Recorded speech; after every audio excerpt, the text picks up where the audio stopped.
Ta'ala. Rasulullah Shallallahu Alaihi Wasallam pernah bersabda, sesungguhnya di antara umatku yang paling besar rasa kasih sayangnya kepada umatku yang lainnya adalah Abu Bakar. Hadis riwayat Ibnu Majah dari Anas bin Malik radhiyallahu anhu. Abu Bakar menginfakkan seluruh hartanya untuk perjuangan Islam dan membantu sesama tanpa pandang bulu. Sampai suatu masa dia memimpin menggantikan Rasulullah SAW. Di masa itu dia menerima harta rampasan perang dari kemenangan di negeri Syam dan Irak. Bagaimana dia memperlakukan harta itu?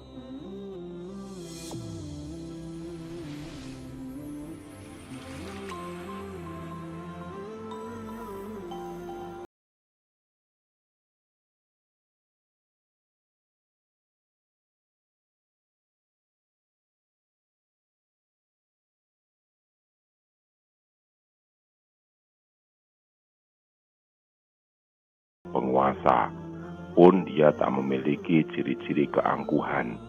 Apabila melihat keadaan yang menyedihkan, kedua matanya akan lembab, basah, lalu meneteskan air mata sebagai ekspresi rasa kasih sayang dan kepeduliannya.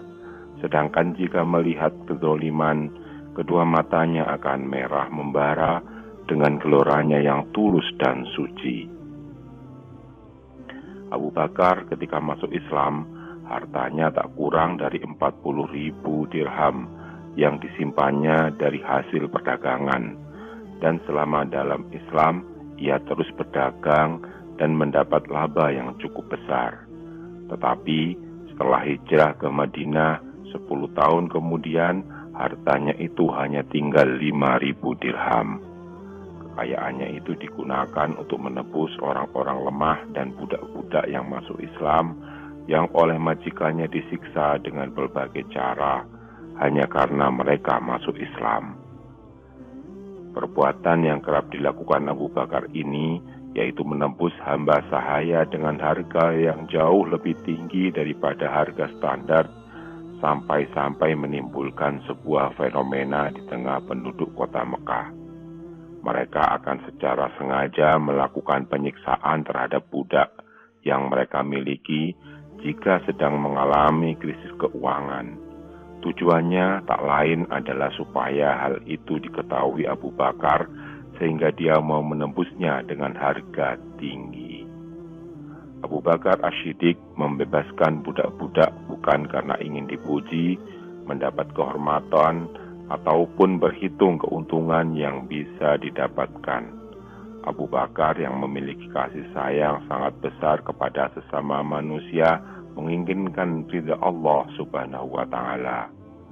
Suatu hari ayahnya berkata, "Wahai anakku, aku melihatmu banyak membebaskan budak-budak yang lemah. Padahal jika mau, engkau dapat membebaskan orang-orang yang kuat untuk dijadikan pengawal atau pekerjamu." Abu Bakar menjawab, "Wahai ayahku, sesungguhnya yang aku inginkan hanyalah keridhaan Allah Subhanahu wa Ta'ala." Maka tidaklah mengherankan Allah Subhanahu wa Ta'ala telah mencatat di dalam Al-Quran tentang peristiwa Abu Bakar ini yang telah dan akan dibaca terus-menerus sampai hari kiamat. A'udzu billahi minasyaitonir rajim. Fa'amma man a'ta wattaqo. Adapun orang yang memberikan hartanya di jalan Allah dan bertakwa, wa saddaqa bil husna, dan membenarkan adanya pahala yang terbaik atau surga, fasanuyassiruhu lil yusra, maka kami kelak akan menyiapkan baginya jalan yang mudah. Wa amma man bakhila wastaghna, dan adapun orang-orang yang bakhil dan merasa dirinya cukup, wa kadzdzaba bil husna, serta mendustakan pahala terbaik, fasanuyassiruhu lil usra, maka kelak kami akan menyiapkan baginya jalan yang sukar. Besarnya kasih sayang Abu Bakar kepada sesama tidak hanya diwujudkan dengan merelakan hartanya, tapi juga dalam sikap dan perilaku yang total.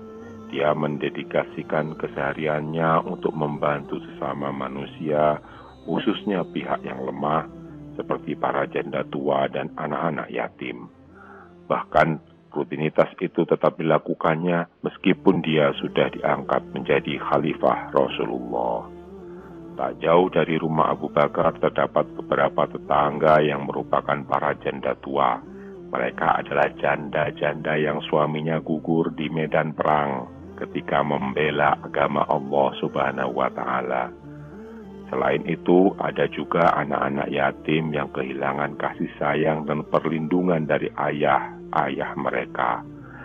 Dan Abu Bakarlah yang senantiasa berkunjung dan memerah susu kambing untuk diberikan kepada mereka. Tak hanya itu, Abu Bakar juga membuatkan makanan untuk mereka. Ketika lelaki ini diangkat sebagai khalifah, janda-janda tua dan anak-anak yatim itu mengeluhkannya karena mereka mengira tak akan ada lagi yang mengunjungi mereka dan tak akan ada lagi bantuan yang akan dilakukan oleh manusia solih ini. Namun, anggapan mereka salah. Segala yang Abu Bakar lakukan justru mematahkan dugaan mereka.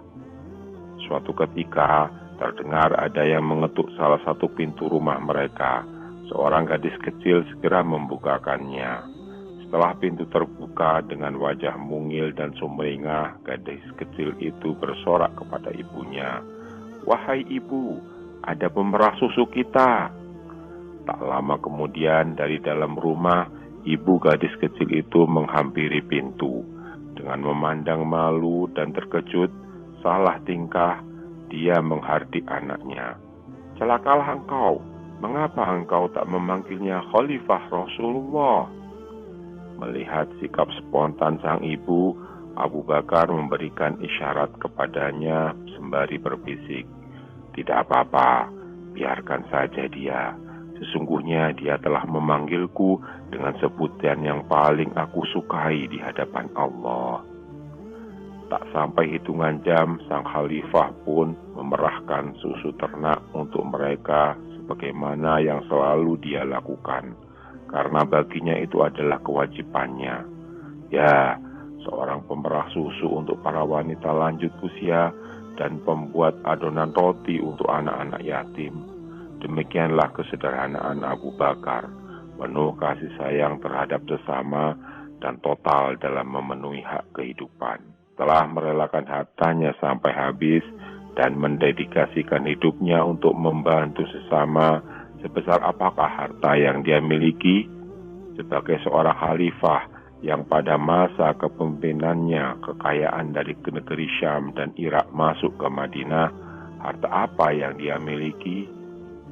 Ketika sedang sakit dan merasa sudah sampai di akhir hidup, sudah berada pada detik-detik kematiannya, Abu Bakar sempat memanggil putrinya, Aisyah radhiyallahu anha.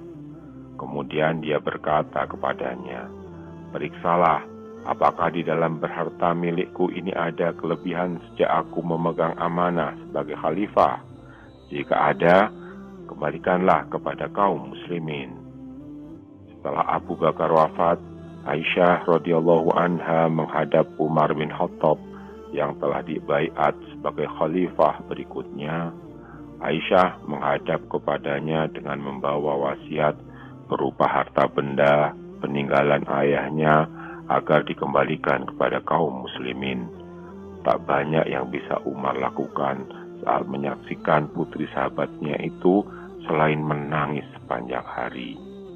Harta benda yang dia wasiatkan agar dikembalikan ke Baitul Mal adalah seekor unta yang digunakan untuk mengambil air, mangkuk yang digunakan untuk menampung perahan susu ternak, dan sehelai kain yang digunakan ketika ada kunjungan tamu-tamu.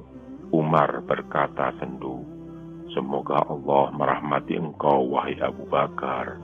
Sungguh engkau telah membuat berat orang-orang yang melanjutkan perjuanganmu." Umar yang tidak pernah bisa mengalahkan amal Abu Bakar semasa masih hidup, merasakan beban yang berat untuk melanjutkan gaya kepemimpinan sahabatnya tercinta yang zuhud dan penuh keikhlasan.